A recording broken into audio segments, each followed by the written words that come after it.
Good morning, students. How are you? I hope you all are keeping well. So today we start geography.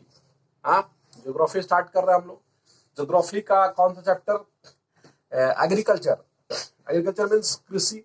हाँ, India is an agriculturally important country. हम सभी लोग जानते हैं कि भारत जो है वो एग्रीकल्चर के हिसाब से बहुत ही महत्वपूर्ण कंट्री है. The population of this country, 2/3 population of India is engaged in agriculture. जो आपका 2/3 पॉपुलेशन है भारत का वो एग्रीकल्चर में इंगेज है. और this is the primary activity of our citizens. हमारे कंट्री के जो लोग हैं उनका प्राथमिक जो है आपका वो क्रियाकलाप है, एक्टिविटी है. Okay, through agriculture we get food grains. हम लोग फूड ग्रेन्स प्राप्त करते हैं for survival and others raw material for industries. और कच्चा माल भी जो है हम लोग प्राप्त करते हैं इंडस्ट्री के लिए. ठीक है, तो एग्रीकल्चर बहुत ही इम्पोर्टेंट महत्व रखता है और आज का नहीं है, शुरुआत से ही हमारे कंट्री में चला आ रहा है. क्योंकि हमारे कंट्री के अंदर में उस प्रकार के कंडीशंस जो है वो उपलब्ध है जो कि एग्रीकल्चर को सही तरीके से होने में आपका सपोर्ट करते हैं. क्योंकि हम लोग जान रहे हैं कि हमारे कंट्री का बहुत सा एरिया जो है वो फर्टाइल सॉइल से है. बहुत सा उर्वर भूमि हमारे यहाँ है. साथ ही साथ क्लाइमेटिक कंडीशंस जो है वो हमारे सपोर्ट में है. जो जलवायु है, जो क्लाइमेट्स है, साथ साथ रेनफॉल होता है. और ये तमाम जो फैक्टर्स है वो हमारे यहाँ एग्रीकल्चर को सही मतलब सही तरीके से होने में मदद करते हैं. तो एग्रीकल्चर हमारे लिए बहुत इंपॉर्टेंट रखता है. तो इस चैप्टर के अंदर हम लोग को पढ़ना है एग्रीकल्चर के बारे में. तो हम लोग इसको देखेंगे अभी कि agriculture is an age old economic activity. ये बहुत पुराना एक्टिविटी रहा है हमारे यहाँ. साथ ही साथ over the year cultivation methods have changed. अभी कुछ सालों के बाद ऐसा हुआ है कि जो कल्टीवेशन मेथड्स है, ठीक है, वो चेंज हुआ है आपका इसलिए आपका depending upon the characteristic of physical environment, technological system और सोशियो और कल्चरल एक्टिविटी, या जिस प्रकार का माहौल हुआ उस हिसाब से जो है वो हमारे एग्रीकल्चर के अंदर भी चेंज आया. एग्रीकल्चर जो हमारे यहाँ शुरुआती दौर में था वही अभी नहीं है. क्योंकि उस समय आपका उसका तरीका दूसरा था. ठीक है, उस समय उस तरह के चीज हमारे पास अवेलेबल नहीं थे. ठीक है, ना हमारे पास इरिगेशन फैसिलिटीज के लिए थे, ना हमारे पास कोई टेक्नोलॉजी उस तरह की थी. तो शुरुआती दौर में जो आदिम टाइम का था, अर्ली टाइम में, उस टाइम पे जो है हम लोग का जो एग्रीकल्चर था वो बिल्कुल प्रारंभिक दौर में था, प्रिमिटिव दौर में था. मगर आपका हम लोग उस समय आपका सरवाइव करने के लिए आपका प्रोडक्शन करते थे, अपना भरण पोषण करने के लिए.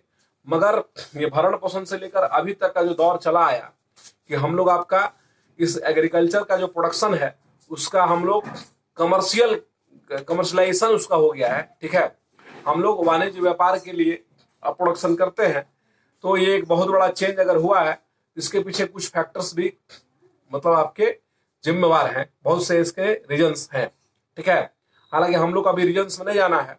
हम लोग ये जानना है कि जो शुरुआती दौर था उस समय से लेकर अभी तक जो चेंजेस हुए हैं एग्रीकल्चर के अंदर में, तो उसमें कृषि जो है किन किन दौर से गुजरते हुए आई है और किस प्रकार के फार्मिंग्स जो है हमारे कंट्री के अंदर में हो रहे हैं. So in this topic we have to know about types of farming. Okay, किस प्रकार कृषि के प्रकार जो है हमारे यहाँ हैं, कौन कौन से कृषि के प्रकार अभी भी इंडिया के अंदर में चल रहे हैं. तो हम लोग देखना है कि जो प्रकार है उसमें पहला प्रकार जो है वो है primitive subsistence farming. Okay, primitive subsistence farming, इसको हम लोग बोलते हैं प्रारंभिक जीविका निर्वाह कृषि. ठीक है, प्रिमिटिव सबसिस्टेंस फार्मिंग होता है प्रारंभिक जीविका निर्वाह कृषि. तो इसके नाम से ही आपको लग रहा होगा कि प्रिमिटिव्स क्या, जो जीवन निर्वाह के लिए किया जाता हो, जो केवल जीवन निर्वाह के लिए किया जाता हो. तो जाहिर सी बात है कि हम लोग को in this topic we have to know the characteristics of primitive subsistence farming. ये आपके एग्जाम के लिहाज से भी ये इम्पोर्टेंट है। तो हम लोग को जानना है कि किस प्रकार का प्रिमिटिव सबसिस्टेंस फार्मिंग के अंदर में आपका कैरेक्टरिस्टिक उसका क्या विशेषता है। So now I start. This type of farming is still practice in a few pockets of lands. ये प्रिमिटिव्स जो है, आदिम तरह का जो कृषि होता है हमारे कंट्री के अंदर में, ये अभी भी हमारे कंट्री के अंदर में कुछ हिस्सों पे, छोटे हिस्सों पर, फ्यू पॉकेट्स में हो रहा है। ठीक है। Primitive subsistence agriculture is practice on a small patch of land. ये एक छोटे से जमीन के टुकड़े पर, ठीक है, स्मॉल पैच ऑफ लैंड्स पे इसको जो है ये काम हो रहा है। ठीक, okay. So with the help of primitive tools, और ये आपका जो है वो प्रिमिटिव टूल्स के ही हेल्प से हो रहा है। जो आदिम प्रकार के हमारे औजार हैं उसके थ्रू ही जो है आपका ये आपका प्रिमिटिव सबसिस्टेंस फार्मिंग हो रहा होता है। ठीक है।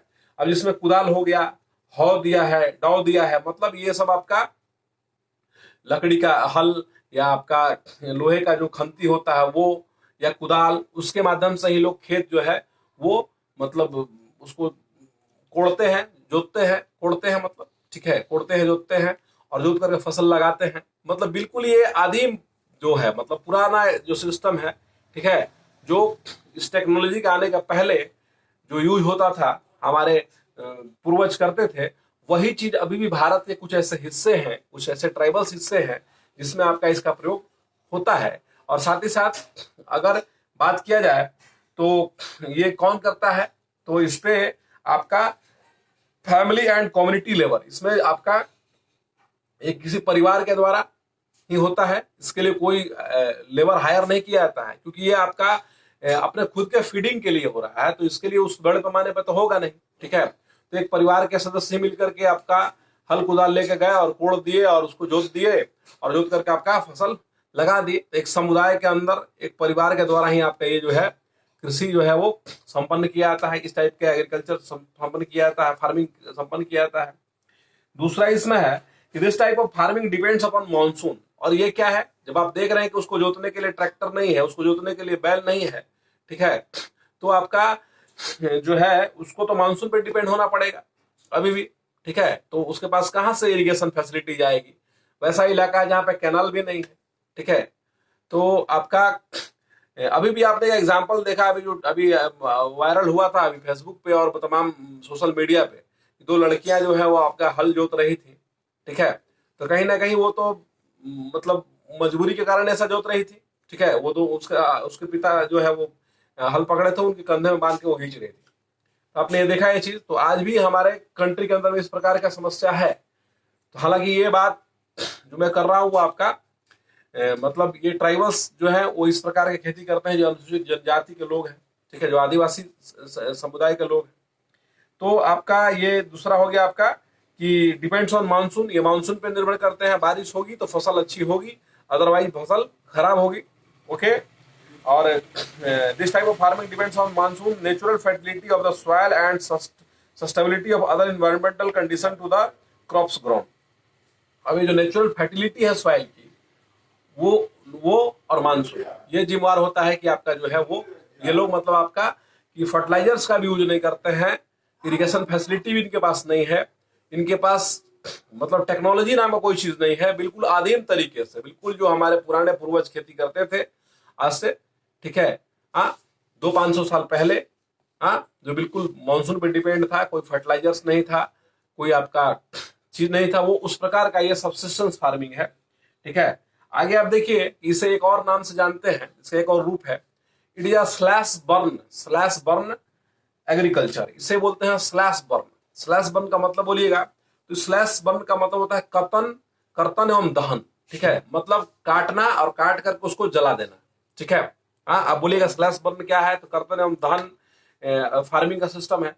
इसमें काटना है और काट करके जलाना है। तो भाई क्या काटना है और क्या जलाना है, तो आप जान रहे हैं कि जो ट्राइबल्स हैं वो आपके फॉरेस्ट में रहते हैं, जंगल के एरिया में रहते हैं, और वहां पे बहुत से आपके फॉरेस्ट है।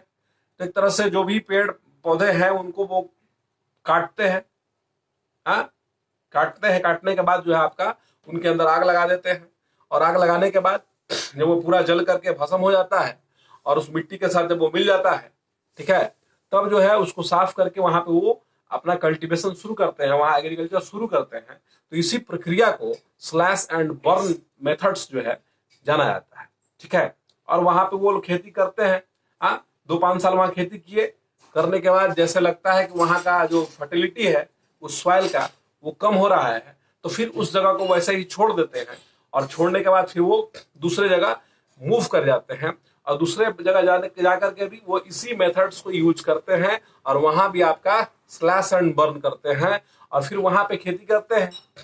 तब तक जो जमीन में करके वो चले गए थे उसको छोड़ते हैं, तो वो आपका जो है उसकी फर्टिलिटी जो है 10 साल 15 साल जो भी है उसमें उसकी फर्टिलिटी जो है सॉइल्स की फिर आ जाती है, और वहां भी फिर मान लीजिए आपका फिर जो पेड़ रुख है जितना आपका प्लांट्स वगैरह है वो उग जाता है। तो फिर इसी तरह से वो मतलब आपका माइग्रेट करते हुए ये कल्टीवेशन आपका करते हैं, और ये हमारे मतलब ट्राइबल्स में आपका ज्यादा ये फेमस है, ठीक है। तो इसके बारे में हम लोग थोड़ा देख लेते हैं कि देखिए, patch of lands and produce cereals and other foods to sustain their family को सस्टेन करने के लिए, बस उसको जीवित रखने के लिए काम होता है, ठीक है। When the soil fertility decreases the farmer shift and clear a fresh patch of land, जब उस जगह का जो फर्टिलिटी कम होता है तो ये करते हैं आपका रिप्लेस कर जाते हैं, ठीक है। So this type of shifting allows nature to replace the fertility of the soil, और फिर उसका मैंने बता ही दिया इसको, फिर से उसका फर्टिलिटी आ जाता है, फिर घूमते फिरते वहां पहुंचते होंगे वो। Land productivity in this type agriculture is low and the farmer does not fertilizers और देम मॉडर्न इनपुट्स। अब ये बात वही है जो प्रिमिटिव्स है, वही है, ये उसका एग्जांपल है। तो न मानसून पे डिपेंड है, फर्टिलाइजर्स इनके पास नहीं है, उस लिहाज से प्रोडक्शन भी इनका ज्यादा नहीं होता है। प्रोडक्शन बस इतना ही होता है कि हम लोग खा पी करके जी लिए, बस इनको इनसे इसी से मतलब है, ठीक है। ये कोई कमर्शलाइजेशन करने के लिए इस तरह का एग्रीकल्चर जो है वो नहीं करते हैं। साथ ही साथ आपका देखिए इसमें लिख रहा है कि they does not use fertilizers and other modern inputs, it is known by different names in different parts of the country. और इस कृषि को, इस फार्मिंग को हमारे कंट्री के विभिन्न हिस्सों में अलग अलग नामों से इसे जाना जाता है, ठीक है। ये नाम जानना हमारे लिए इंपॉर्टेंट है, जरूरी है। सो कुछ एक एग्जांपल्स दिए हुए हैं, मैं पढ़ दे रहा हूं इसे कि it is jhuming in north eastern states like Assam, Meghalaya, Mizoram and Nagaland. ये झूम खेती के रूप में जाना जाता है, ठीक है। झूमिंग, हिंदी में इसको झूम कृषि कहते हैं, बहुत ही इंपॉर्टेंट है। ये तो मैट्रिक आपका है, इसके बाद भी आपके लिहाज से कॉम्पिटिशन में जाइएगा तो ये क्वेश्चन आता है झूम कृषि के बारे में, ठीक है। तो इससे झूमिंग कृषि बोलते हैं। कहाँ पे? तो देखिए नॉर्थ ईस्ट का जो इलाका है, नॉर्थ ईस्ट, पूर्वोत्तर, ठीक है, जहां पे आपके 7 स्टेट्स है, मणिपुर, मेघालय, नागालैंड, मिजोरम, असम, माने जो आपका ट्राइबल्स इलाके जो हैं, जो आदिवासियों के इलाके हैं, जहां पे वो लोग रह रहे हैं, ठीक है, शाश्वत जंगल में रहते हैं, जिनका जल जंगल और जमीन पे अपना एक शाश्वत अधिकार समझते हैं, अपना एक नेचुरल राइट समझते हैं, उनके द्वारा ये आपका खेती किया जाता है। और वहां पे किस नाम से जाना जाता है? तो झूम खेती के नाम से जाना जाता है। नेक्स्ट आप देखो, यहाँ लिख रहा है कि पामालाऊ इन मणिपुर के अंदर से पामालाऊ कहते हैं। Dipa in Bastar district of Chhattisgarh and in Andaman Nicobar island. Andaman Nicobar island आप जान रहे हैं, वहां भी ट्राइबल्स पॉपुलेशन है। तो ये इन दोनों जगह पे आपको इनको जो है आपको जाना जाता है दीपा खेती के नाम से। दीपा मतलब दीपा के नाम से जाना जाता है। उसके बाद कुछ झूमिंग के एग्जांपल्स दिए हुए हैं आपके, ठीक है, जो आपका मतलब नेशनल लेवल पर केवल भारत में ही ऐसा नहीं होता है आपका ये झूमिंग कृषि। ये आपके हर जगह ट्राइबल्स है, हर जगह आदिवासी, हर जगह पुराने लोग हैं जो शुरुआत से रह रहे हैं, कहीं के नेटिव है, ठीक है। तो वो अपने जीवन को उस तरह से ही जी रहे हैं। तो अलग अलग कंट्री के अंदर में इसको अलग अलग नाम से हम लोग जानते हैं। कम से कम इंडिया वाला मस्ट है, आप उसको याद रखिएगा। तो ये आपका प्रिमिटिव सब्सिस्टेंस फार्मिंग हो गया। इसमें आप सिंपल है, ठीक है, स्मॉल पैच ऑफ लैंड्स पे होता है, एक कम्युनिटी और फैमिली के द्वारा होता है, मानसून पे डिपेंड होता है, फर्टिलाइजर्स का यूज नहीं होता है, जो ट्रेडिशनल औजार्स हैं उसके द्वारा होता है, ठीक है। ये केवल सस्टेन करने के लिए होता है, इसका प्रोडक्शन ज्यादा नहीं होता है। इसको स्लैश एंड बर्न फार्मिंग के रूप में जानते हैं। वो तमाम चीज आप समझ गए इसमें। तो इस वीडियो में इतना ही, आगे के लिए हम लोग आगे पढ़ेंगे। तब तक के लिए थैंक यू।